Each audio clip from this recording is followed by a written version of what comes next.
What's going on, guys? Today I want to talk about why most lifters plateau in the gym, both in terms of strength and size. So this problem that I see, man, it's so freaking common among gym bros, even in YouTube fitness, believe it or not. And that's the fact that guys are not periodizing their training. In fact, most people don't even know what the fuck periodization is, which is mind-boggling to me. You have guys on YouTube with these great physiques, usually they get it by taking drugs, by the way, saying that they're these experts at training, right? Yet they've never read an exercise science book. They don't know what the word periodization means. They have no idea what linear, undulating, concurrent is. They just like to spew bro science out of their mouth. You see, if you follow advice from these types of dudes, you're not going to make any gains. You're going to have plateaus left and right. Because without periodization, you got nothing for the most part. Periodization, in simplest terms, is the fancy way of saying organization of training. That's all. It includes managing volume and intensity, as well as exercise selection that is relevant to the sport or activity you're trying to improve. That, in a nutshell, is periodization, right?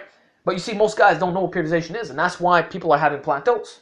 You're following these bullshit splits that have no real form of progression. All it is a fucking workout saying, okay, now you're going to do 3 exercises, 8 to 12, and you're wondering why you're not making gains. Well, it's because your shit's not periodized, bro.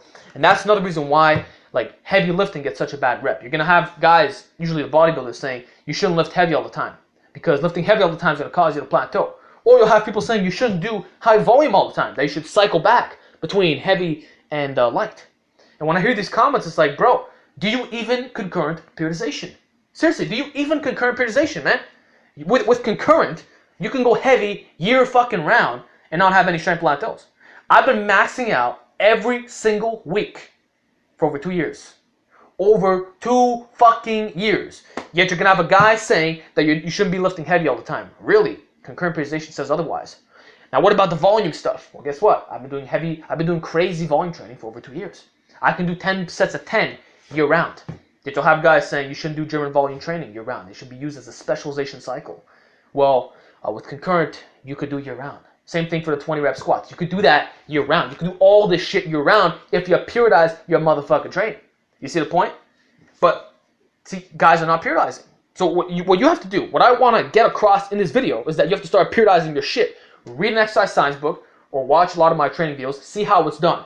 Usually, if you're doing the concurrent route, it's going to involve having the same sets and reps for the most part year round, making slight deviations here and there. So maybe you'll go from 3x10 to 6 sets of 5. You'll alternate between that every week. You'll go from 5 sets of 10 to 10 sets of 5 or some shit, whatever. You'll keep the workload rather the same. But in terms of the exercise, you're going to rotate it. And that's going to bring me on to my next point, right? Exercise selection. Guys don't know how to pick exercises that give them performance gain in the long term. They're just picking a bunch of random bullshit that they found on the internet, and they think that this is going to raise their strength, raise their muscle gains, all that good stuff. No. You see, there's a law in exercise science. It's called specificity of training. If you want to improve something, well, you must do movements that are specific in building that lift. So if I want to become a better tennis player, I'm not going to go ahead and play hockey. I'm going to do tennis. And then for the gym, I'm going to do exercises that kind of mimic the motions of tennis or mimic the muscle groups used in tennis. I'm not going to try to get the largest ass of all time. I'm not going to try to do box squats with 1,000 pounds. That's not really going to help a tennis player. You get what I'm saying? Something more specific, like maybe a tricep extension, because that's what you do with the elbow. You get what I'm saying? So that's specificity of training. A strongman competitor is not going to train like a swimmer. You see my point? So that's another thing. A lot of these guys, they don't know how to pick movements that are right for what they're doing. If they're trying to improve their bench press, they're going to have a fuckload of flies in there. They're going to have all wrong movements, machine presses, all this bullshit. And then they're wondering why they're regressing in strength. They're wondering all these things. It's because of 2 things, buddy. Number 1, volume and intensity is not managed the proper way. So there's no periodization going on. That's why you're having plateaus. It's not because you're lifting too heavy or because you're doing this special set and rep range that magically drains you. No. The volume and intensity is fucking garbage. You got to reevaluate what you're doing, right? That's number 1. And then number 2, the exercise specificity is incorrect. You see, and that's why a lot of people give a bad rep to the concurrent training. You know the conjugate system by Louis Simmons? People are going to critique his system. They're going to say, oh, well, I ran Westside and my lifts didn't go up. No, it's not that your lifts didn't go up. It's because you picked the wrong movements. You weren't doing the exercise that address, number 1, your individual weaknesses, muscular-wise, and 2, the movements that build the main lift. Like for every single person, exercises are going to be different. They're going to have a different training effect on the body. Like for me, I found that floor presses did absolutely nothing for my flat bench. I didn't find any carryover whatsoever. And I think that's because I can actually touch my bench I can touch my chest on the floor press, so it was like the same thing as doing a low pin press for the most part, you know. Saw no benefit right there. But I did find that doing benching with bands gave me really good benefits, you know.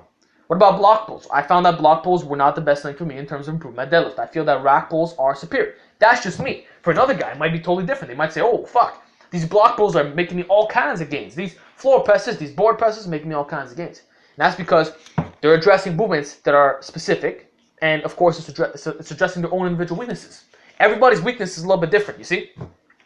So that's kind of why most guys are having plateaus. We can address the nutrition thing too, but most guys have good nutrition. I think if you're a lifter, you're a serious lifter, you know how to fucking eat, you know how to go to the grocery store, cook your own meals. I mean, I sure hope that you know how to eat. Because if you're not, and you're an advanced lifter, you have other issues to reconsider. But in terms of the training, guys are plateauing because they don't know how to periodize. They don't know how to manage volume intensity whatsoever. They just blame the heavy lifting, blame the volume training. It's like just blame. You shouldn't lift your round heavy. You shouldn't do 1 rep maxes. You shouldn't do 10 sets of 3. You shouldn't do this, shouldn't do that. You're going to burn out. You're going to overreach. No. You're going to have all these issues if you don't periodize. If you periodize, all that shit goes the fuck away. That's why if you look at some of the elite lifters, actually all elite lifters who compete in sport, periodize their shit. They do. They either do concurrent, linear, undulating, whatever it is, they periodize. This is a basic thing in exercise science. Guys have to understand it. They have to start implementing it into routines. It is what it is. And then the exercise selection, stop picking bullshit. If you're trying to improve your bench press, stop with the flies, stop the machine presses, get that shit specific. Do low pin presses, do close grip bench, do benching with bands, do 1 to 2 board presses. Do stuff that is similar in movement pattern. That's how it works, okay?